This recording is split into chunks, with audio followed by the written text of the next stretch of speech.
Hey, beautiful soul. Today, I want to share with you about the topic of twin flames and soulmates. These are buzzwords that are really powerful, and I feel like so often clients come in dropping these words, and the immediate thing I want to do is ask them to tell me what they know about whichever term they're asking about, whether they're asking about twin flame or soulmate. I usually ask them to give me a little bit of information about what they know because I find that most people are kind of misinformed about what these are, what they mean, what the difference is. A lot of people think a twin flame is just like a more powerful soulmate, which is not really exactly what it is. I'm going to tell you everything I know from the best of my understanding right now. Of course, I'm always learning and growing myself. My guides are often giving me inspiration and information.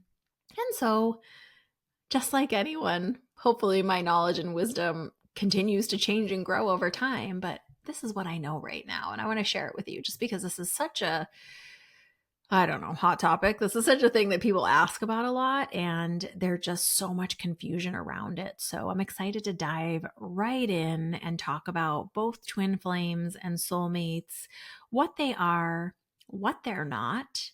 Do you have them? What it means, and what it means for you if you do or if you don't have a twin flame or a soulmate. So, without any further ado, let's just dive right in.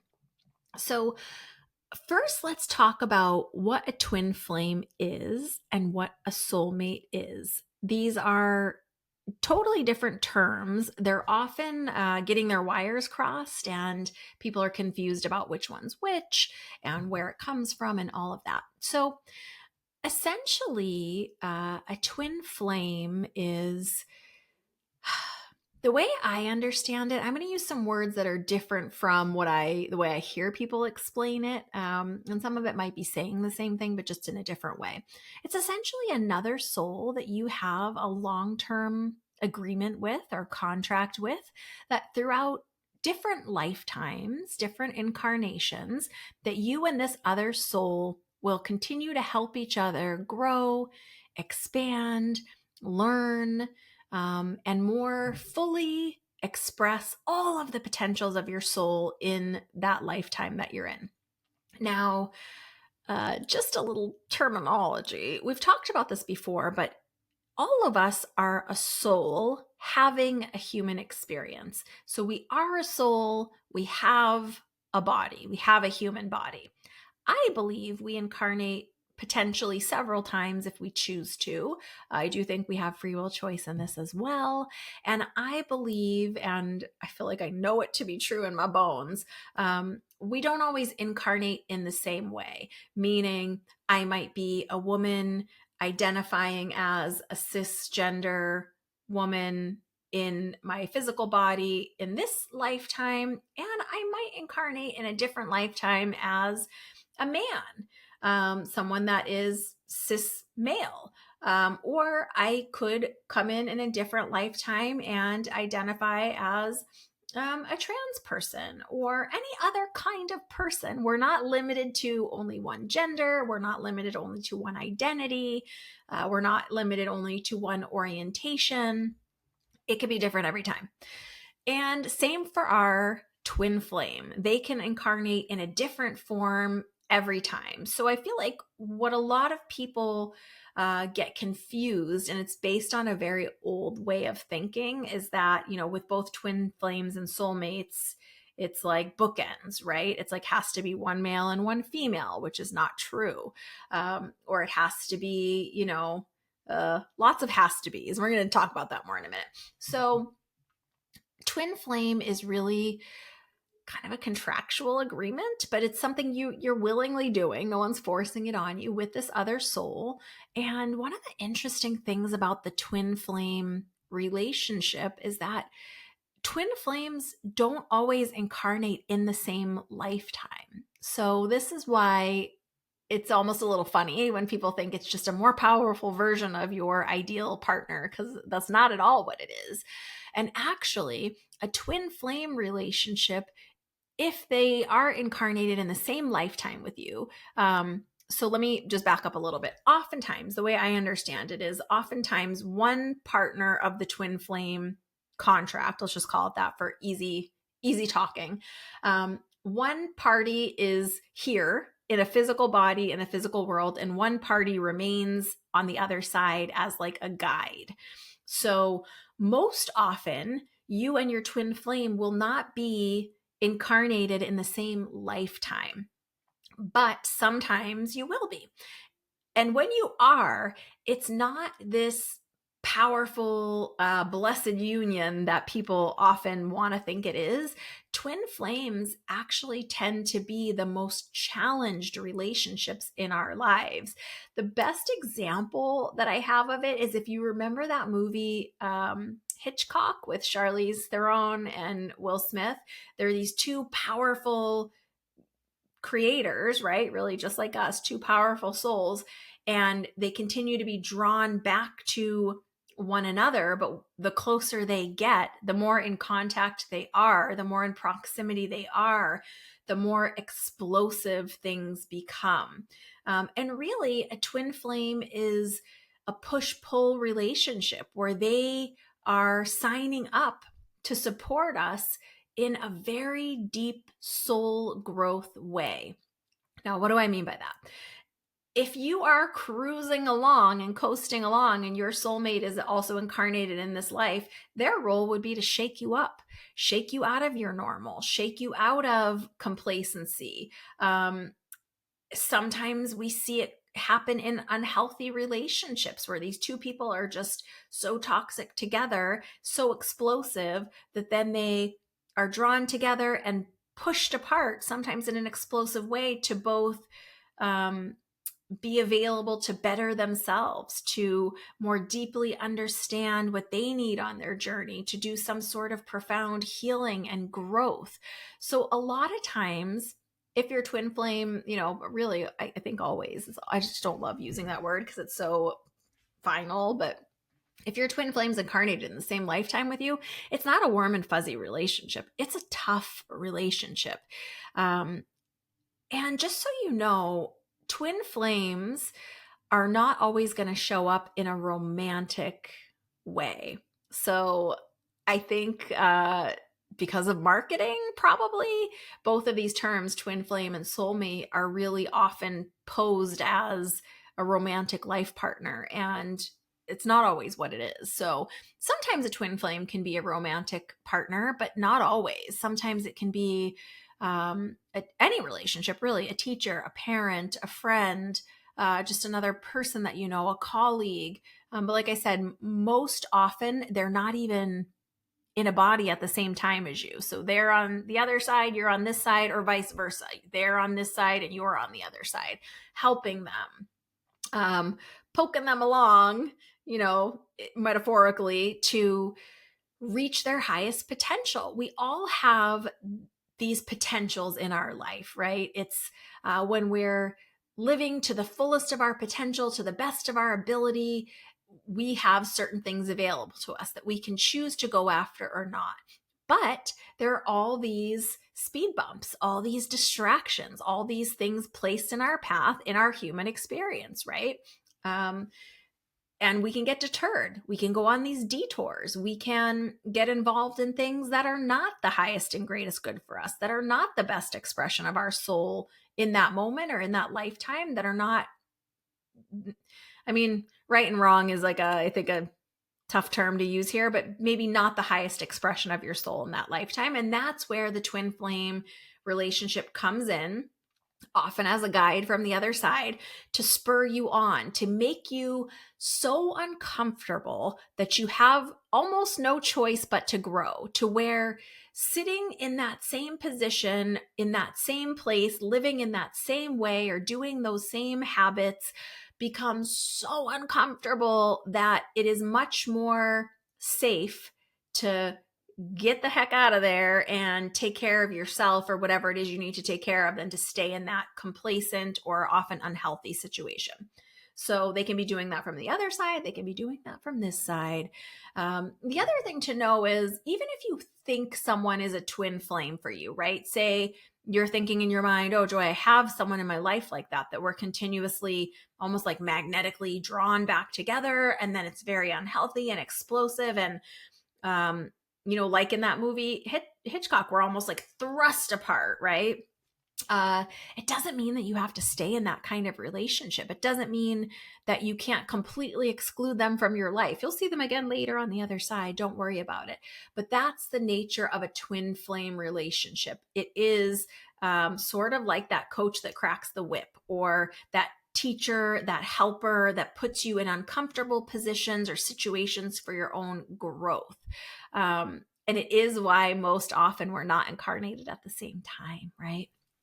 So don't get it twisted. Don't be out there trying to look for your twin flame. If you have one that is incarnated in this lifetime with you, don't worry, they'll show up. And you probably, within short order, within a couple years, will be begging for them to leave your your sight again. That's often how it is. So twin flames are really powerful, deep relationships, but they're most often really uncomfortable if you're incarnated at the same time. So they're not these warm and fuzzy, fluffy relationships. Their whole point, the purpose of them, the intention of them, is to help us grow. And if you think about this little metaphor that I'm going to give you, it might be cliche, but diamonds grow under incredible pressure, incredible conditions is what turns carbon into diamond. So it's not different with us.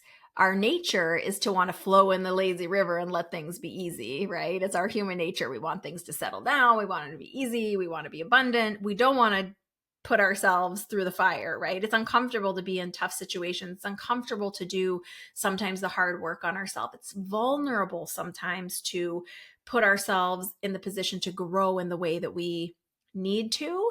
And so, because we come from a place of infinite wisdom and love and support, we've set up these things for ourselves to help us be encouraged. I want to say forced, but I mean, we still have free will. You could choose to not grow at all if you wanted to, but to be encouraged, sometimes in uncomfortable ways, to grow, to expand, and to express more and more of your soul's full potential in the lifetime, right? So that is what a twin flame essentially is. More often than not, you are not going to be incarnated in the same lifetime. It's a bit unusual, but like I said, if you are incarnated in the same lifetime as your twin flame, don't expect it to be a comfortable relationship. It's usually a very painful relationship, but often we grow a lot from it. And most often we end up completely cutting off contact with that person at some time in our life, and often indefinitely. So not always. There could be a chance you could continue to do that magnetic push-pull, loop back around, have completely toxic or unhealthy or difficult situations, experiences with that person, and then explode apart again. You can continue that cycle if you choose. But a lot of times, if that's the cycle that they're in with you, they're there, you're there, and they're there, both helping each other to break those cycles and move in healthier directions. So keep that in mind. So that, in a nutshell, is the twin flame. Now, let's hop over to soulmates, because this is where I think it can get super confusing. So there is something, sometimes it's called the red thread. Sometimes it's called the splitting of souls. For me, I feel like a lot of these are like marketing ploys, to be honest. But what some people believe is that the soulmate is like the other half of your soul, or two souls that were tied together at the beginning of life. That's that red thread thing. And then each of you has this invisible red thread of love, or of connection, of power between you, and your lot in life is to search the world over to find this one missing half of you for the rest of your life. That is kind of, in a traditional sense, what soulmate means, but that's just not how I understand it. That's not what I actually think it even is. I just think it's a romantic notion that people describe it or talk about it in that way. For me, I feel like that just feels, I don't know, a little unrealistic, like what our soul would set up for us, that we just have to like journey around to find this one person. Like, what if they're born on the complete other side of the world from you, and there's very slim chance that you would actually ever come into contact with them, and there's only just this one person that you are supposed to seek out and find? So that's A. B, for me anyway, I really feel like that's a misconception. I don't believe that it is this one perfect romantic partner that is the other half of our soul, that we are destined to pine after and search for forever. I just don't believe that that is the truth of what it is. It just seems kind of cruel and totally illogical. But if that's the version of it that you like, you're free to hang on to it. We've all got free will choices. I'm just offering you another way of thinking about it and the way that I understand it. So the way I understand a soulmate, again, not dissimilar to twin flames when I'm talking about the incarnation in our bodies, soulmate doesn't have to be a romantic partner. We can experience soulmate relationships many times in our lives. We can experience it once in our life. I can't speak for everybody, so I don't know if there's some people that never experience it, but I find that kind of hard to believe. So what a soulmate relationship is a deep connection that transcends all of our human challenges. It's this very special, deep connection, but it doesn't necessarily have to be a romantic connection. Like I was saying, we have this romantic notion, again, from movies and marketing, about soulmate being just that one perfect person for you. Now, if you've ever been in a relationship with any person of any kind, any relationship, you know that relationships are work, that there is no perfect person out there, because we are all imperfect. It's part of our human condition, is this imperfection. So if you are waiting for the perfect other half of your soul to show up and rescue you, you're in trouble, because that's just never going to happen. And I thought about that for a long time in my younger life. There was a time where I thought like, okay, this is what's true.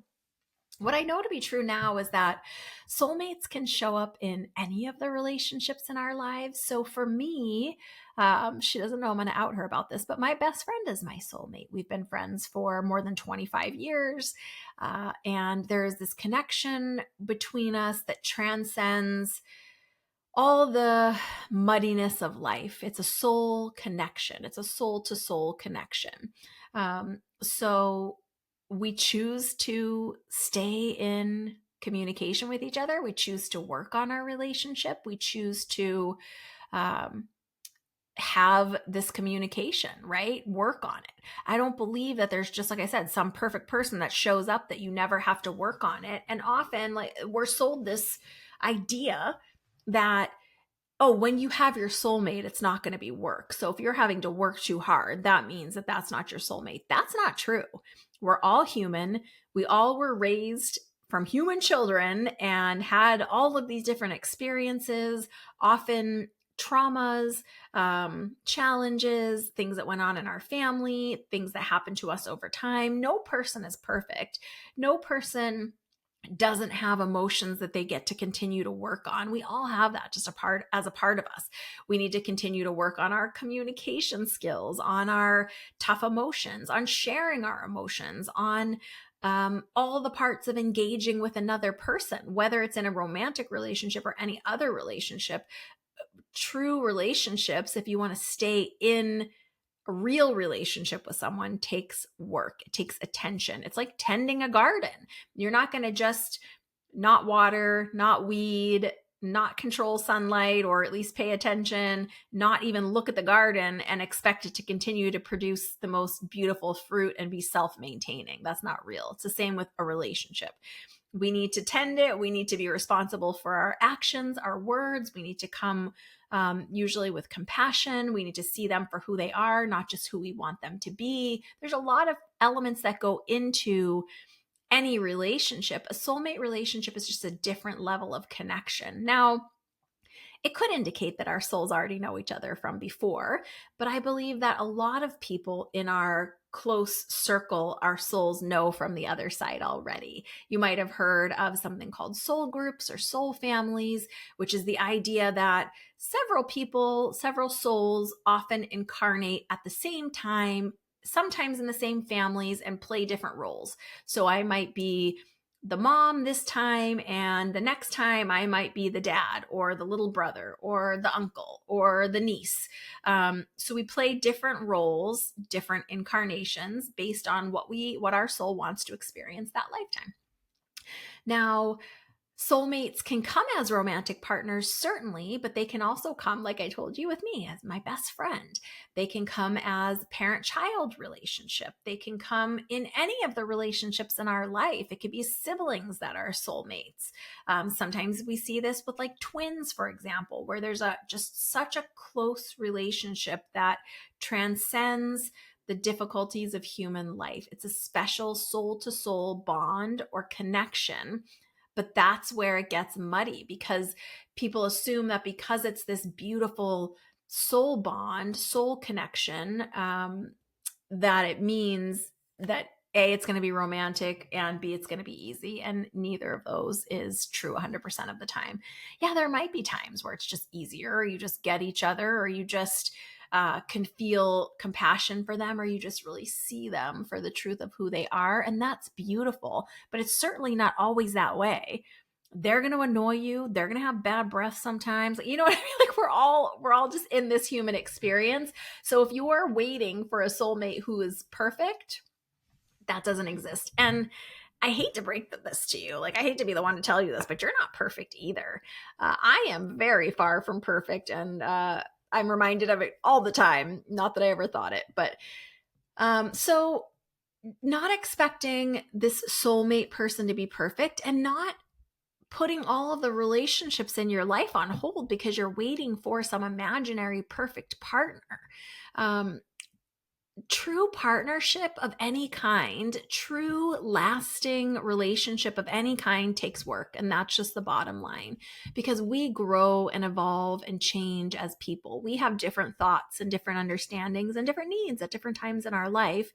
And yes, there might be this deep, special connection where you can continue to ebb and flow with someone. You both continue to agree to be in each other's lives, to be tending to that garden of your relationship where you're both putting in time and effort. You're both expressing your emotions honestly and openly. There's a vulnerability that we have to bring for a deep connection like this. It's not going to be a cursory relationship in your life, meaning it's, sometimes people say like, oh, I'm worried that I missed my soulmate relationship. You won't. Don't worry. It's not going to be just someone that you used to pass in the office that there really was no connection between you. Often it's a special connection, but sometimes we don't recognize it right away, right? So think about those relationships in your life that are those deep soul to soul connections. Those are probably more in alignment with your soulmate relationships. And that's bringing me to the next point on this. And what I want to say is that you don't just have one soulmate. I mean, can you imagine having to look the whole world over for one person? And I feel like we'd be missing each other all the time. Like, I might go to the other side of the world looking for them, and maybe they're off traveling looking for me, it'd be really just unlikely odds to ever meet that person. So it really can be more than one person in your life too. We're not limited to just only one soulmate relationship. We can have several of them. It just means that our souls have a friendship, a love, a connection. We know each other already from the other side. And that can be true in lots of our relationships. Like I said, I do believe in soul families and soul groups. And that's not to say that you have to reincarnate every time your soul group reincarnates. I believe we have a choice. Maybe sometimes you stay back as a guide. Maybe sometimes you come in with the family and just play a different role, and that's your role for this lifetime. But I don't think those are mutually exclusive of each other. I think you can have your family group. A soulmate might be a member of your family group, or they might not. They might just be a friend in this lifetime. They might be a lover. They might be someone you knew a long time ago. They might be someone you haven't met yet. They might be someone that you only get a short amount of years with because, something happens. Maybe they pass away, or maybe life just takes you guys in different directions. But the connection is real and deep, and you guys really see each other. This is going to probably be so dorky, so I apologize in advance. But the thing I keep thinking of is in that movie Avatar, when she's talking to him, and the way that they say it in that tribe is, I see you. And that reminds me the most of what the soulmate relationship feels like, because it's that person that really truly sees you as a soul more than just your human self, and is willing to continue to stay in it and be there and work with you through it. And you both choose to be in relationship, but that's true of any relationship. It's a choice. The relationships we choose to continue in our lives, to foster, there's choice involved. It's an active choice to put effort into those most important relationships, right? So one of the things I am encouraging you to do today is not worry so much about who's your twin flame and who's your soulmate, and are you going to find your soulmate? Who do you choose to have in your life? Who resonates with you? I feel like, sometimes from time to time, there are people in our lives who we no longer want to be in relationship with. Maybe we just don't see eye to eye anymore. Maybe one of us has grown and the other one hasn't, and it's just not going to fly anymore. There's a lot of reasons to exit a relationship with someone, and it doesn't make them any less a soulmate necessarily. I just really feel like we get too hung up on chasing soulmates or chasing twin flames. And I especially think it's kind of funny sometimes because people don't realize what a twin flame is. I really feel like if more people knew what it was, they wouldn't chase it, because it's not pleasant. So, do you have a soulmate out there? Absolutely. Do you have more than one? I believe we all have many soulmates out there.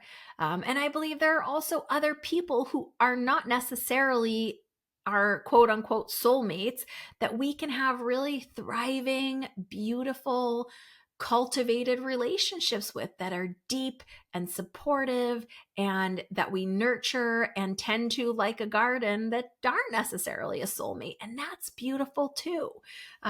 So I hope this has helped you understand a little bit about the difference between the soulmate relationship and the twin flame relationship, what they are, what they're not. But more than that, I hope it's really given you permission not to be like so hung up on those relationships, and not that you necessarily are, right? Because we're all different.